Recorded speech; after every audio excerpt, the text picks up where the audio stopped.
Okay, we're looking for a if true condition on a strengthens weakens. Here we need to directly undermine. That means we're going to weaken the hypothesis. So let's take a look. When digging for clams, their primary food, sea otters damaged the roots of eelgrass plants growing on the seal floor. Near Vancouver Island, Canada, the otter population is large and well established, yet the eelgrass meadows are healthier than those found elsewhere off the Canada's coast. To explain this, so what's going on? Sea otters damage the roots, and that makes the roots in the plants somewhat healthier. To explain this, conservationists such and such compared the Vancouver meadows to meadows where otters are absent or introduced only recently, finding that the Vancouver Island meadows have a more diverse gene pool than the others do. So a lot of otters, diverse, healthy gene pool. Foster hypothesized, so here's our hypothesis we're going to weaken, hypothesized that damage to the eelgrass roots increases the plant's rate of sexual reproduction. This in turn boosts genetic diversity, which benefits the meadow's health overall. So damaging the roots somehow causes them to increase their rate of reproduction. Okay, what would weaken this would be maybe other sea otters where there is no eelgrass growing healthy. So a counterexample here.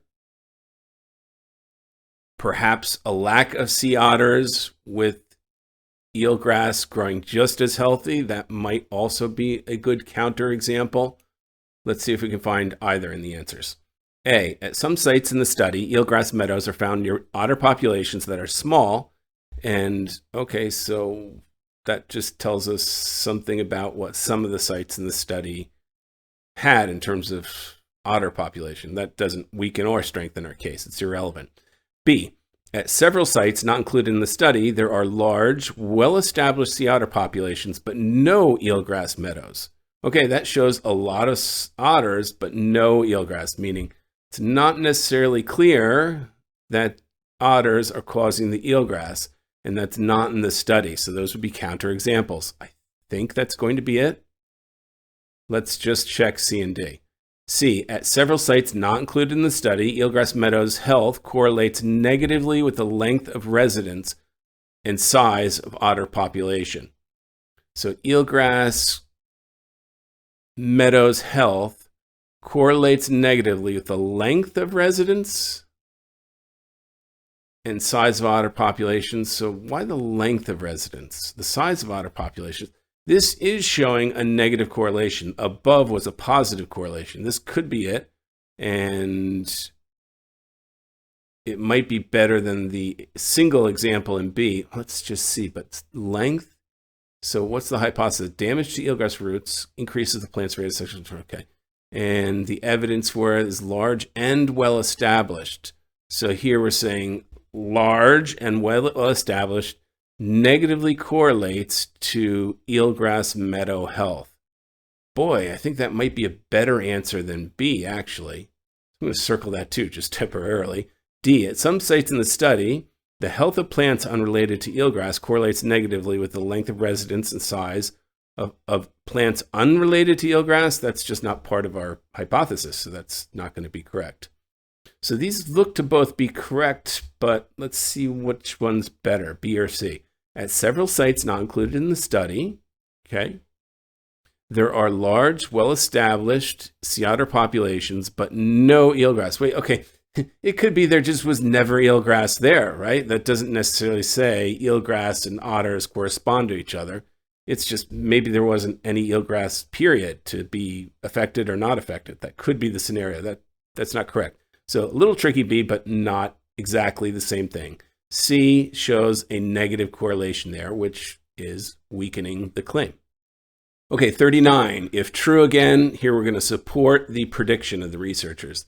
In the language nest model of education, Indigenous children learn the language of their people by using it as a medium of instruction and socialization in pre-K or early elementary levels. In their 2016 study of a school in Anishinaabe community in Ontario, Canada, scholars so-and-so found that the model not only imparted fluency, in the language, but also enhanced students' pride in the culture overall. So the language nest basically teaches indigenous children early on their indigenous language, and they found that imparted fluency. So that was one of the benefits, and strength or connection to the culture. That was another benefit. Given these positive effects, given these benefits, the so-and-so predict that the model increases the probability that as adults, former students of the school will transmit the language to younger generations. Okay, so what would we want to see here? Well, I'd love to see a study that the adults are putting their kids back into schools like this. That's probably not what we're going to get. What we would see, though, is maybe evidence of these positive effects, that as these former students get older, they retain their fluency and their association with the culture. If they're former students, they're more likely to do so. Let's see what answer might match that.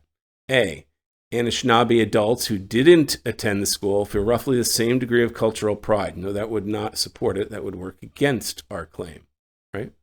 We want to see adults from the tribe, from these schools, more fluent and more culturally related overall as adults or later in their life. B, after transferring to the school, new students experience an increase in fluency. Well, sure, because they're learning a new language. That's not our answer, though. C, as adults, former students, okay, this is what we want to see, are just as likely to continue living in their community as individuals who didn't attend their schools. Well, wait a second, that just says nothing. Whether you went to the school or not, it's the same. So that would counter our claim. D, as they complete secondary and higher education, former students of the school experience no loss of fluency or cultural pride. Okay, so as they're not yet adults necessarily, but they're higher in education, they still are fluent and they still have the cultural pride, which suggests when they do become adults, they're getting the positive effects. When they become adults, they're probably going to continue the language nest. I think D is the correct answer. Okay, what do we have here? If true condition directly supports the scholar's claim. Let's take a look at the claim, see what we have to support. An archaeological team led by so-and-so found remnants of a 4,000-year-old Bronze Age board game at a site in Oman.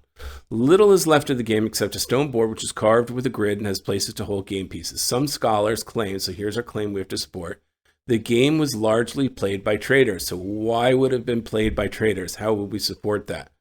Probably they found the game, if we could find that same game, the same board, on trade routes, right? Maybe at other places that were on known trade routes, we could say that game was played among traders, okay?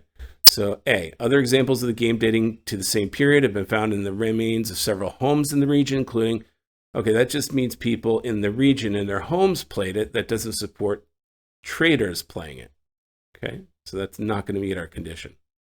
B, similar games have been found in other sites dating back to the same period that were connected to the site in Oman via trade routes. That could be. That could be. I'm not going to circle it quite yet, but let's keep an eye on that. C, the other known examples of the game dating to the same period have been found along trade routes, that seem to have been used primarily by traders at the time. So trade routes, okay? The other known examples of the game dating the same period, so same period, games, trade routes, site in Oman via trade routes. Geez, B and C look similar. What are we going to do with these? We're going to have to look at these more closely. Let's check D first. D, remnants of other goods have been found at the site in Oman that probably also reached the location through trade. Other goods, we don't care about other goods. We care about the board game, okay? So one says similar games have been found in other sites that were connected by trade routes. The other known examples of the game. So this is the game. This is similar games. Okay. This is known examples. So yeah, if it's a similar game, it could have been totally different. So we don't know if the game, which is our scholar's claim, was played by traders. If we know similar games, that would be like we played blackjack here, and then we had another game of Monopoly over there. Similar, both games, but not really that similar, but get the idea. Similar is probably not good enough. C would be the better answer. That is commensurate with the claim. So the other known examples of the game in the same period along trade routes at other places. C is your answer. Okay, here we're going to find a quotation that illustrates a claim. Okay, so let's see what that claim is. And of course, we've got as typical for the quotations, we have the colon and what follows, which will be an example or an explanation or elaboration on the claim before the colon. So Barchester Towers, an 1857 novel by Trollope. In the novel, Trollope's portrayal of Dr. Prudy underscores the character's exaggerated sense of his own abilities. So I want to see a quote that shows an example of exaggeration in his sense of his own abilities. Maybe the character thinks he's better or can do things he can't do, or there's no evidence for. There's maybe some hyperbole or something that possibly, can't possibly be true in that. Let's see what we have. A, it must not be taken as proved that Dr. Prudy was a man of great mental powers or even much capacity for business, for such qualities had not been required in him. So that's not showing anything exaggerated and certainly of his own abilities. B, Dr. Prudy was comparatively young and had, as he fondly flattered himself. Okay, here he's flattering himself. So that's sort of an exaggeration or a positive sense of his own abilities. Been selected as possessing such gifts.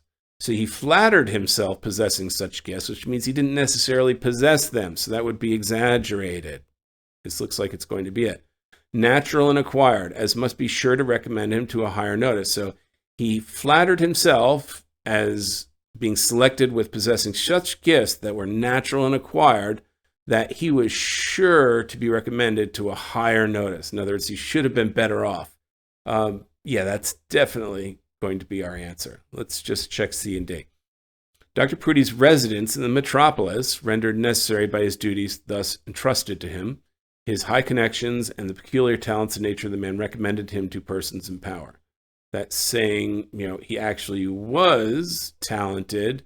Nothing of his own opinion or exaggeration of his own abilities in there. So that's not it. Dr. Prudy was certainly possessed of sufficient tact to answer the purpose for which he was required without making himself troublesome. No, that's not showing exaggeration, so B is the correct answer.